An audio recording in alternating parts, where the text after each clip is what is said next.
Hi, Mike's Carburetor Parts here.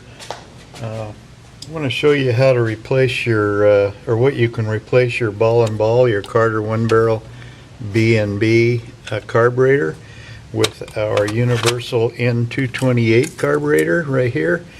You can see the original one, the ball and ball, is probably a ½ inch or 3/4 of an inch higher than this replacement one.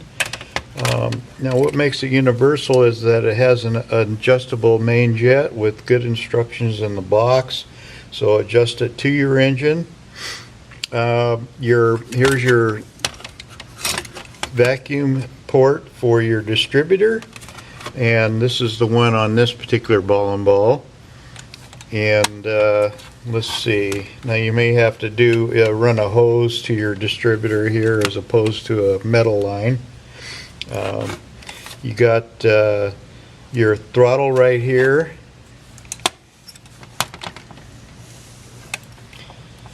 and this throttle is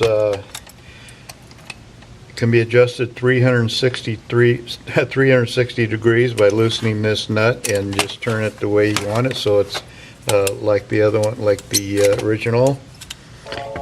And let's see, what else? Oh, your manual choke.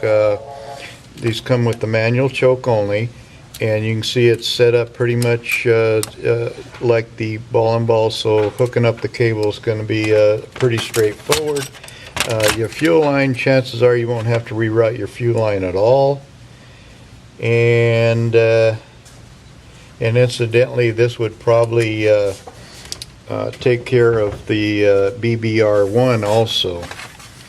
Okay, the flange, it'll bolt right up. You can see the holes are elongated.